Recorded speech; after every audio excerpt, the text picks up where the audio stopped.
Hello दोस्तों, स्वागत है आपके अपने YouTube channel Kushwaha coaching centre में। आज की इस वीडियो में हम देखने वाले बिहार मैट्रिक फाइनल परीक्षा 2025 के लिए बायोलॉजी यानी जीव विज्ञान पार्ट 1 का जैव प्रक्रम का इसका पहला पार्ट जैव प्रक्रम का पहला पार्ट ऑब्जेक्टिव पढ़ा दिए हैं। जैव प्रक्रम का पार्ट 2 है ये, इसका ऑल ऑब्जेक्टिव, इसका पार्ट 3 भी आएगा ऑब्जेक्टिव क्वेश्चन। तो अगर आप तैयारी करना चाहते हैं तो हमारे यूट्यूब चैनल को सब्सक्राइब करेंगे। तो चलिए हम अपने पहले प्रश्न की ओर बढ़ते हैं। पहले प्रश्न की ओर बढ़ते हैं कि प्रकाश संश्लेषण की क्रिया में उत्पन्न होता है। प्रकाश संश्लेषण की क्रिया में उत्पन्न होता है ए protein, B कार्बोज, C vitamin, D वसा। तो इसका राइट आंसर होगा बी कार्बोज। चलिए प्रश्न नंबर दूसरा देखते हैं। प्रश्न नंबर दूसरा है कि ट्रेकिया किस जीव का श्वसन अंग है। ट्रेकिया किस जीव का श्वसन अंग है। A hydra, B starfish, C cockroach, D Pila. तो इसका राइट आंसर होगा सी कॉकरोच। चलिए प्रश्न नंबर तीसरा देखते हैं। प्रश्न नंबर तीसरा है कि सांस लेने और छोड़ने को कहते हैं। ए अंतः श्वसन, बी नीव श्वसन, सी श्वासोश्वास, डी इनमें से कोई नहीं। तो इसका राइट आंसर होगा सी श्वासोश्वास। चलिए प्रश्न नंबर चौथा देखते हैं। प्रश्न नंबर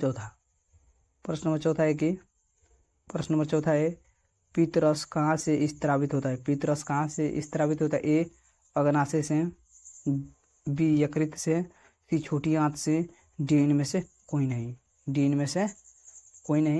तो इसका राइट आंसर होगा बी यकृत से। चलिए प्रश्न नंबर 5 देखते हैं। प्रश्न नंबर 5 है कि गार्ड कोशिका की कौन सी भित्ति मोटी होती है। गार्ड कोशिका की कौन सी भित्ति मोटी होती है। ए भीतरी, बी बाहरी, सी पार्श्व,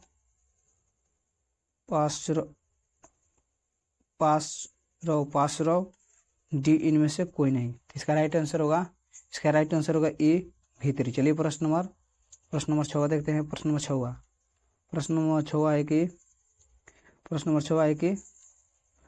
6 है एक स्वच्छ मनुष्य में प्रकुंचन एवं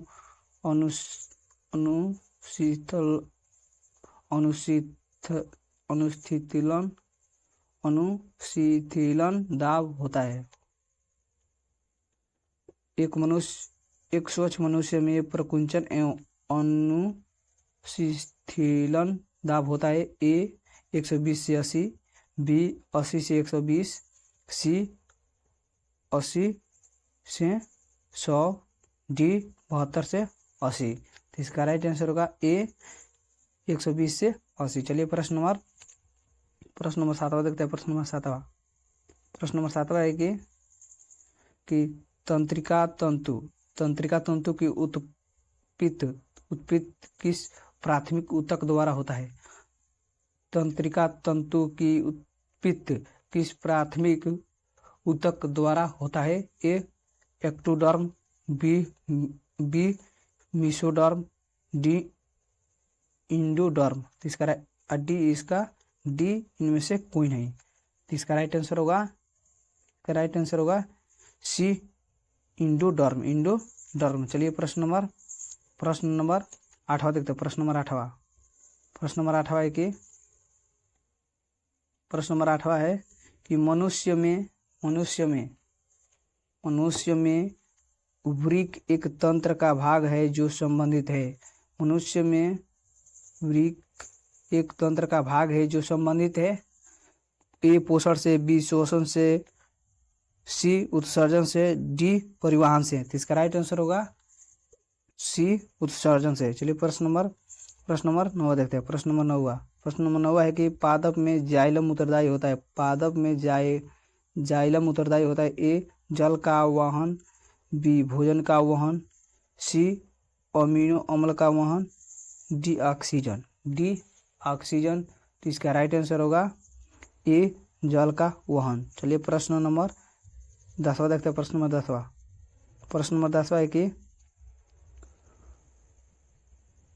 10वां है कि स्वपोषी पोषण के लिए आवश्यक है। ए कार्बन डाइऑक्साइड तथा जल, बी क्लोरोफिल, सी सूर्य का प्रकाश, डी उपरोक्त सभी। इसका राइट आंसर होगा डी उपरोक्त सभी। चलिए प्रश्न नंबर 11 देखते हैं। प्रश्न नंबर 11 है कि पायरुवेट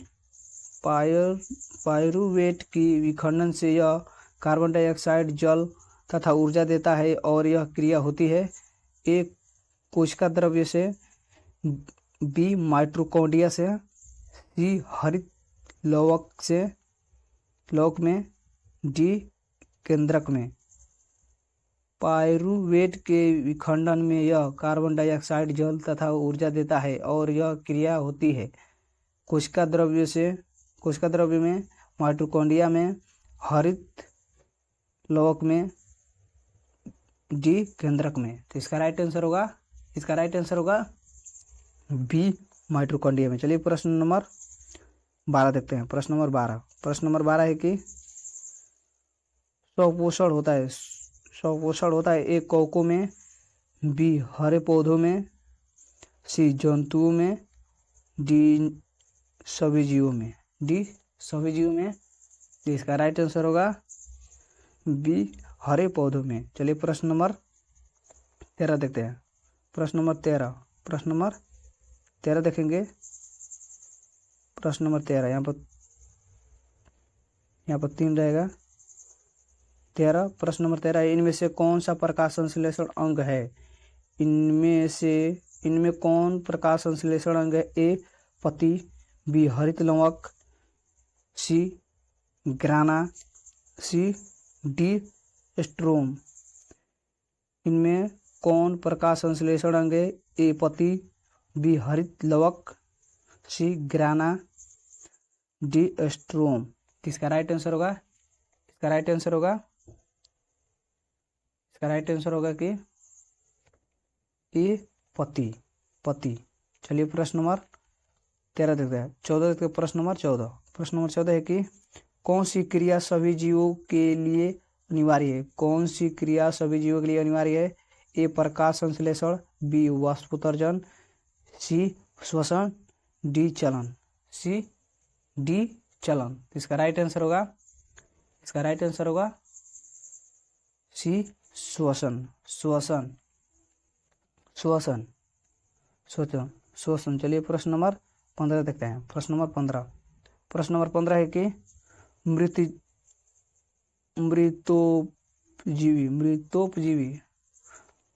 मृतोपजीवी का उदाहरण है। मृतोपजीवी का उदाहरण है। ए अमीबा, बी गोबर छत्ता, सी अड़हुल, डी अमरबेल। तो इसका राइट आंसर होगा बी गोबर छत्ता। चलिए प्रश्न नंबर 16 देखते हैं। प्रश्न नंबर 16 है ईस्ट किस वर्ग का एक कोश के जीव है? ए शैवाल, बी कवक, सी जीवाणु, डी इनमें से कोई नहीं। तो इसका राइट आंसर होगा बी कवक। चलिए प्रश्न नंबर 17 देखते हैं। प्रश्न नंबर 17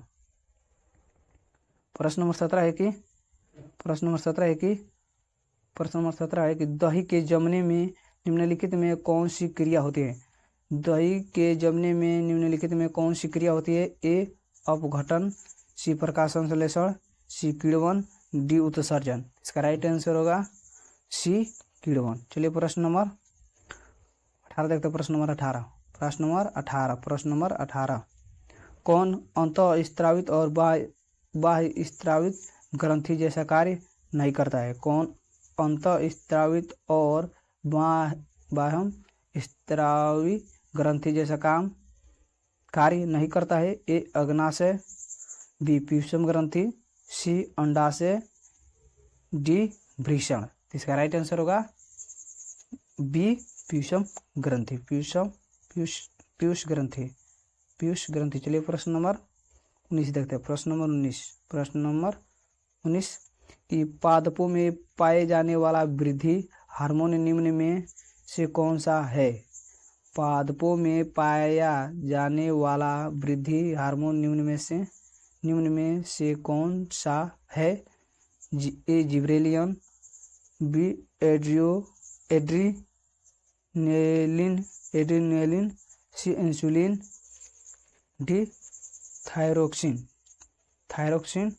तो इसका राइट आंसर होगा ए जिब्रेलिन। चलिए प्रश्न नंबर 20 देखते हैं। प्रश्न नंबर 20 देखेंगे कि प्रकाश संश्लेषण द्वारा किसकी प्राप्ति होती है? प्रकाश संश्लेषण द्वारा किसकी प्राप्ति होती है? ए वसा, B protein, C glucose, D प्रकाश।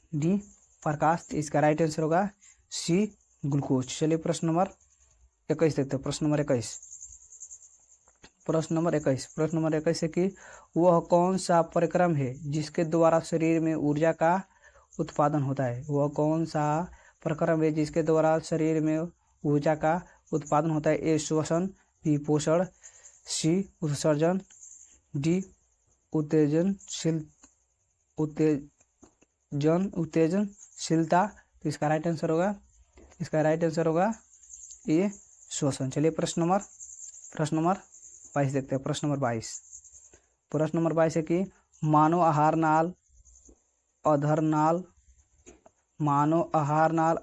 नाल का सबसे लंबा भाग है। मानव आहार नाल अधर नाल का सबसे लंबा भाग है।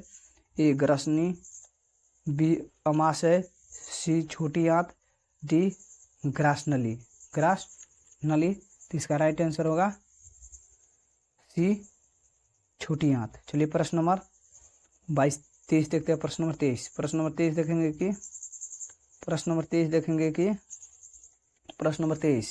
निम्नलिखित में से किसे कोशिका का ऊर्जा मुद्रा के रूप में जाना जाता है? निम्नलिखित में किसे कोशिका का ऊर्जा मुद्रा के रूप में जाना जाता है? एडीपी,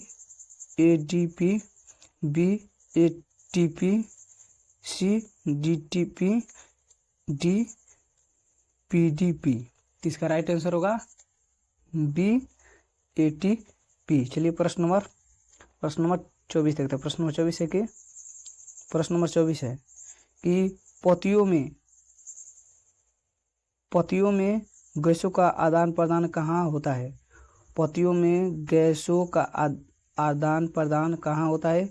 ए शिरा, बी रंध्र, सी मध्य शिरा, डी इनमें से कोई नहीं। तो इसका राइट आंसर होगा बी रंध्र। चलिए प्रश्न नंबर 25 देखते हैं। प्रश्न नंबर 25 है कि हृदय से रक्त रुधिर को संपूर्ण शरीर में पंप किया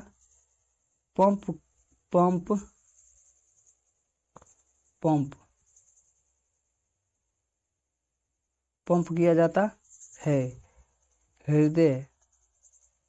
हृदय से रक्त रुधिर को संपूर्ण शरीर में पंप किया जाता है। ए फेफड़ों द्वारा, बी नीले द्वारा, सी अलीदों द्वारा, डी इनमें से सभी। इसका राइट आंसर होगा बी नीले द्वारा। चलिए प्रश्न नंबर 26 देखते हैं। प्रश्न नंबर 26 है निम्नलिखित में से कौन से यंत्र का उपयोग रक्तदाब मापने में किया जाता है? निम्नलिखित में कौन से यंत्र का उपयोग रक्तदाब मापने में किया जाता है? ए बैरोमीटर, बी मैनोमीटर, सी एस्फाइग्नोमीटर, डी इनमें से कोई नहीं। डी इनमें से कोई नहीं। इसका राइट आंसर होगा सी एस्फाइग्नोमीटर। चलिए प्रश्न नंबर 27 देखते हैं। प्रश्न नंबर 27 है कि रक्त का कौन सा अवयव घायल स्थान से रक्त स्त्राव के मार्ग को रक्त का थक्का बनाकर अवरुद्ध करता है? रक्त का कौन सा अवयव घायल स्थान से रक्त स्त्राव के मार्ग को रक्त का थक्का लाल रक्त कोशिका आरबीसी, बी श्वेत रक्त कोशिकाएं डब्ल्यूबीसी, सी प्लेटलेट्स, डी लसिका। इसका राइट आंसर होगा सी प्लेटलेट्स। चलिए प्रश्न नंबर 28 देखते हैं। प्रश्न नंबर 28 है कि मंड परीक्षण के लिए हरी पत्ती पर आयोडीन डालने से पहले पत्ती को एल्कोहल में उबाला जाता है? मंड परीक्षण के लिए हरी पत्ती पर आयोडीन डालने से पहले पत्ती को एल्कोहल में उबाला जाता है। ए मंड को घोलने के लिए, बी क्लोरोफिल को घोलने के लिए, सी पत्ती को मुलायम करने के लिए, डी इनमें से सभी के लिए। इसका राइट आंसर होगा बी क्लोरोफिल को घोलने के लिए। चलिए प्रश्न नंबर 28 देखते हैं। प्रश्न नंबर 29 देखेंगे। प्रश्न नंबर 29। स्लाइड को सर्वप्रथम कंपाउंड माइक्रोस्कोप से देखा जाता है? स्लाइड को सर्वप्रथम कंपाउंड माइक्रोस्कोप से देखा जाता है? 5x पर, 10x पर, 10x पर और 25x पर, डी 45x पर। तो इसका राइट आंसर होगा बी 10x पर। चलिए प्रश्न नंबर 30 देखते हैं। प्रश्न नंबर 30 है कि तिलचट्टा का श्वसन अंग है?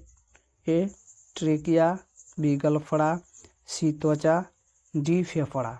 तो इसका राइट आंसर होगा ए ट्रेकिया। चलिए प्रश्न नंबर 31 देखते हैं। प्रश्न नंबर 31 है कि मछलियाँ किस अंग के द्वारा श्वसन करती हैं? मछलियाँ किस अंग के द्वारा श्वसन करती हैं? मछलियाँ किस अंग के द्वारा श्वसन करती हैं? ए फेफड़ा से, बी त्वचा से, सी गिल्स से, डी ट्रेकिया से। तो इसका राइट आंसर होगा सी गिल्स से।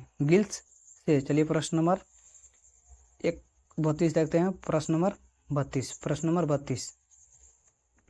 32 है कि पौधों में पत्तियों की रंध्रों द्वारा वाष्प के रूप में निष्कासन की क्रिया को कहते हैं? पौधों के पत्तियों के रंध्रों द्वारा वाष्प के रूप में निष्कासन की क्रिया को कहते हैं?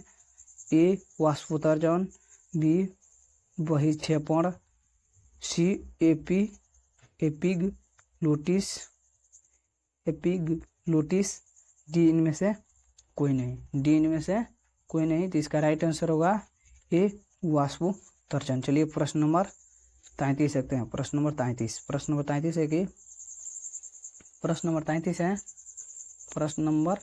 33 है कि पौधे हरे क्यों होते हैं?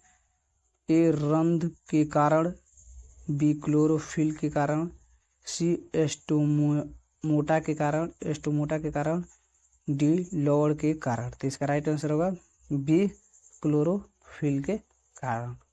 क्लोरोफिल के कारण। चलिए प्रश्न नंबर 34 देखते हैं। प्रश्न नंबर 34 से कि प्रश्न नंबर 34 से अंतःकोशिकीय पाचन होता है। अंतःकोशिकीय पाचन होता है ए पौधों में, बी अमीबा में, सी तिलचट्टा में, डी मनुष्यों में। तो इसका राइट आंसर होगा कि बी अमीबा में। चलिए प्रश्न नंबर लास्ट देखते हैं। प्रश्न नंबर 35 देखेंगे कि प्रश्न नंबर 35 लास्ट है। प्रश्न नंबर 35 लास्ट है कि चलिए देखते हैं। मानव हृदय में कोष्ठों की संख्या कितनी होती है? मानव हृदय में कोष्ठों की संख्या कितनी होती है? 2, 3, 4, 5। तो इसका राइट आंसर होगा सी 4। इसका राइट आंसर कितना होगा? 4। चलिए देख लिए। अगर ये वीडियो आपको अच्छा लगे तो लाइक कीजिएगा और एक प्यारा सा कमेंट कीजिएगा कि ये वीडियो आपको कैसा लगा, और अपने दोस्तों के पास शेयर कीजिएगा कि वो भी वीडियो देख पाएँ और उनका भी तैयारी हो पाए। अगर आप नए होंगे तो हमारे चैनल को सब्सक्राइब करेंगे। Thanks for watching. मिलते हैं अगले वीडियो में, तब तक टेक केयर।